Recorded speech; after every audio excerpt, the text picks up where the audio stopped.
Hello, guys. Now, the India Pakistan,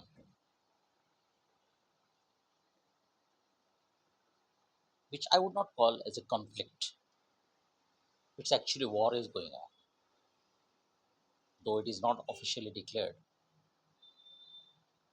But this is exactly the war is look like, right? It has taken a very serious turn now, and we are seeing everything live. I remember 32, 34 years before where I was in ashram, Manashakti ashram, and I had recently devoted my life, whole life for the ashram. The senior George W. Bush had attacked Iraq, and Saddam Hussein was the dictator. And that was the first time that whole world has seen the war as live on CNN. You know, some people might remember that, or you can find it on Google or YouTube also. That America had launched the Patriot missiles, and that missile had so unique and GPS system that it used to travel to a certain location and then make the blast. So that kind of precision accuracy was there. I have a very funny experience regarding this incident.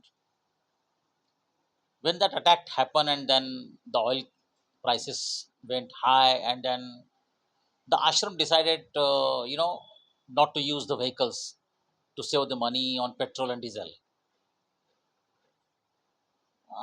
And so I had to use the bullock cart to go from Manashakti ashram in Lonala to the market to bring the grocery. Now if you contact ashram Manashakti ashram in Lonala, they will remind about these things. There was Khire Bhau, my colleague, senior colleague. He had taught me how to run the bullock cart. So I didn't like George Bush and Saddam Hussein. Because of them, I had to run the bullock cart in Lonala to collect the grocery. Okay, anyway, that was my memory about the first live war which was shown on CNN. Now everything is on mobile.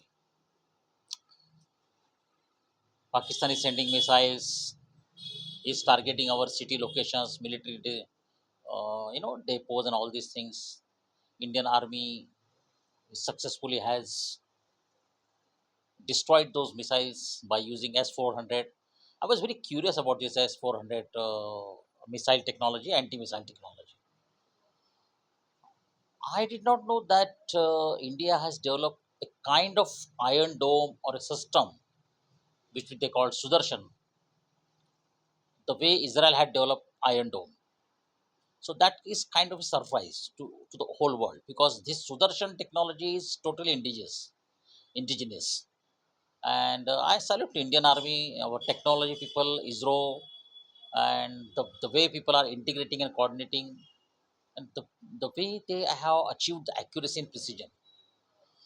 So now a lot of things are happening. Uh,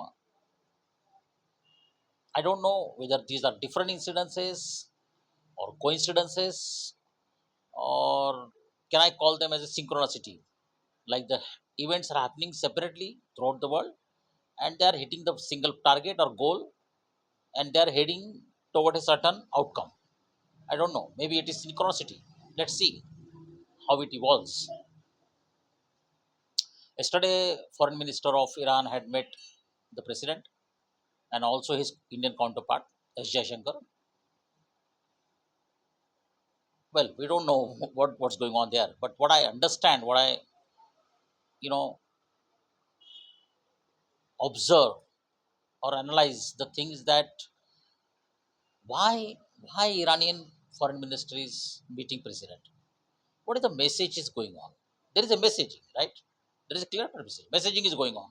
What kind of message? Well, I tried to decode it, and then I realized that when there was a war between Taliban and Pakistan some years back, the Pakistani army had tried to disturb the Iran and Pakistan border, infiltrate to some extent, and also some of the Pakistani army men had run to Iran to escape from the battle and all these things. And in that scenario, Iran had stopped them, attacked them. There was some conflict. You can find it Google, and that's the reason I guess. I mean, I find it logical, even strategy point of view. 4 or 5 days before, why Iran has put their military personnel on the Iran and Pakistan border? That's one of the reason I think.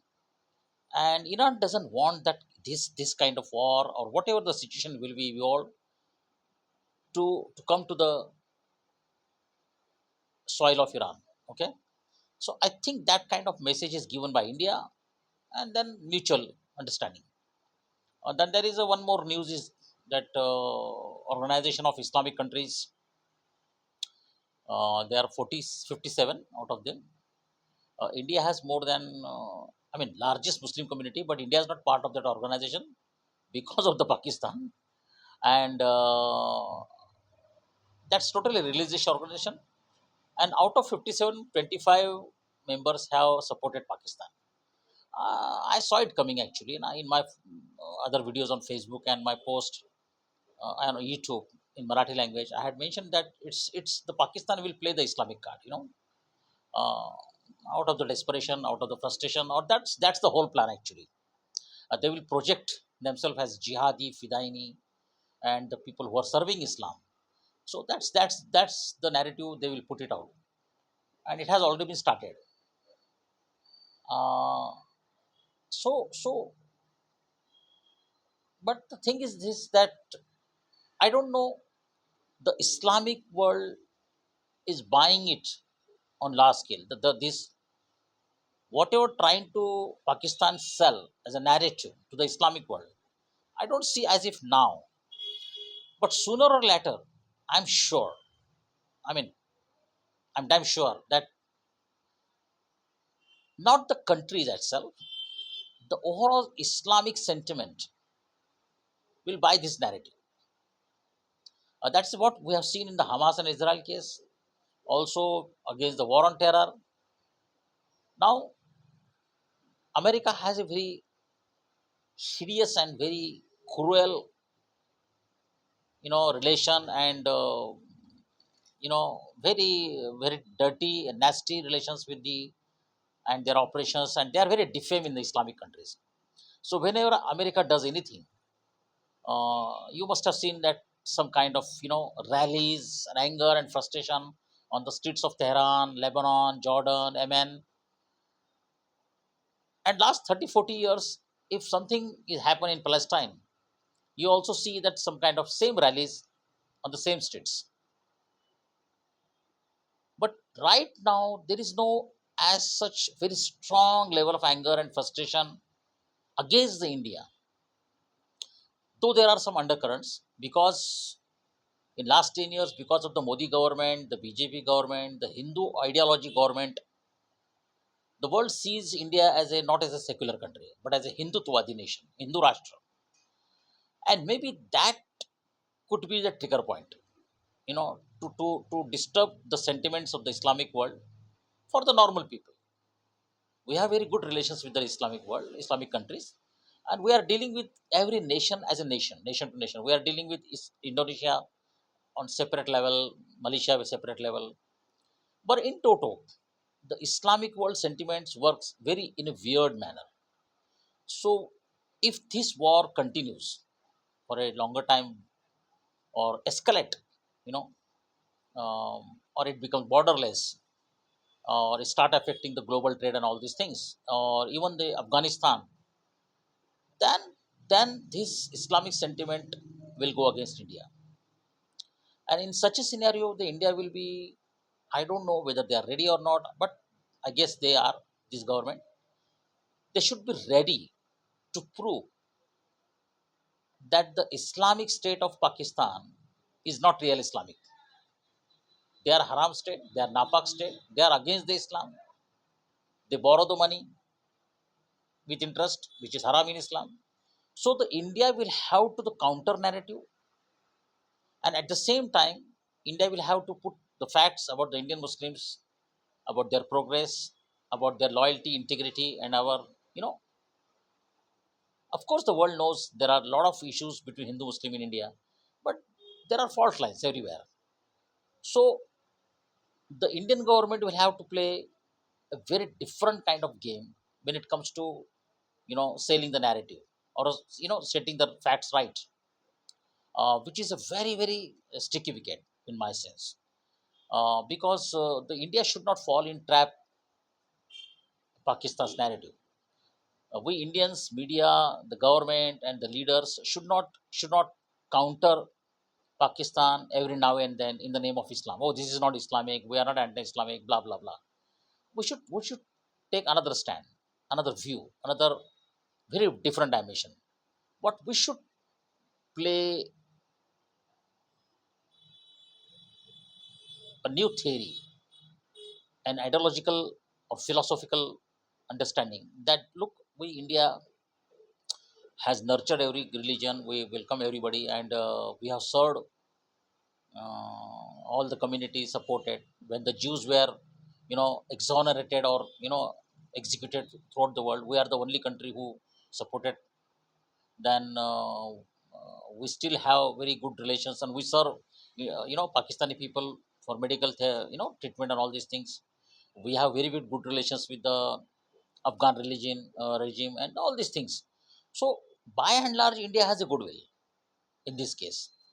But the sentiment in the Islamic world is that America, the Christians, Israel, the Yahudis, and Hindus, India, are coming together against Islam. That kind of undercurrent is going on, which is not very strong as if now. But I wonder, I fear, and I'm kind of sure that it will be more and more stronger eventually, subsequently, and India will have to fight that narrative. Uh, I don't know how Modi government or how the Indian people will play this game of ideological war, because this is not just a military war. We'll see that what I'm saying actually, and I'm giving you some kind of hints and ideas, and forecast, and some kind of entity alerts. I don't know how you understand and read these things. It depends on your understanding of the Indian history and our relation with the Pakistan.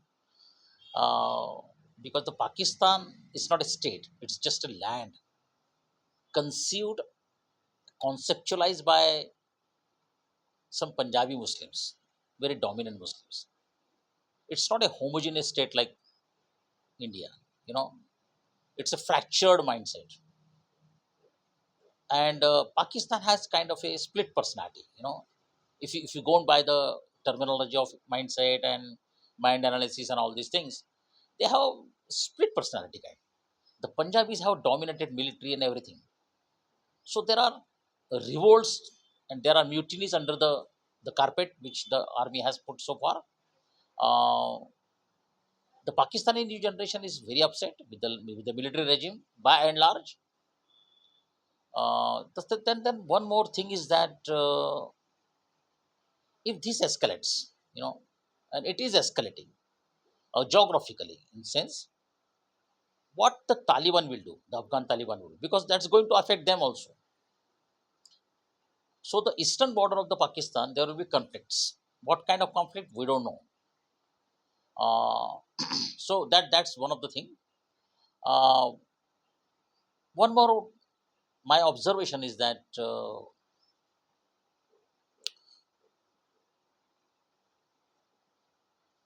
Pakistan, as I said, that conceived and conceptualized in the name of religion. I'm studying, observing Pakistan for a long time, and I have observed that these people are living in some kind of fantasy simulation. They don't realize the reality of the world. They are not able to cope up with the modern world, and then because that is why they are suffering economy. They are not able to understand what's going on in the world. They run the military state. Sometimes their government is fall. Sometimes because there are so many military coups and all these things. So the Pakistan has not got a kind of stability, neither in the name of religion, neither in the name of democracy. So that has become a volatile state, and that is one of the reasons there are state within states, and then non-state actors and blah blah blah. So Pakistan has become a very serious issue. And what I see them is that when I listen to their videos, and I'm listening to, I'm I'm trying to understand the Pakistani mind for almost 4 decades. What I have come to know that and realize and aware that Pakistani mind is living in fantasy world. They have fantasized Islam in a way that they think that Islamic life is the only way to live the life, and Qurbani, Jihadi, Fidain, and that's why they don't accept that there is a terrorism on their side. They call it as a Fidain, Jihadi. That's a very sacred work. The people who are dying, they are doing for the sacred work, and they are going in the heaven, and then they will get the great life and success, and all these things. So we all believe, we all have belief system, we all believe in religion, some occult powers and god and divine powers and all these things.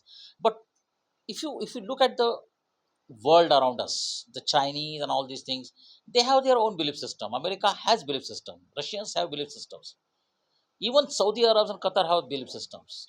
They are very strong believers of Islam, but they don't have such kind of fantasizing the Islam the way Pakistan has done. So in my next video, I will try to analyze the Pakistani mind, because this war is not going to aid under unless and understand we understand how Pakistani think, how their establishment think. It's not just about throwing the missiles and all these things. We have to understand deeply how Pakistanis think and what level or what extent they can go to fight against not only India, but maybe it could spread to the throughout the world.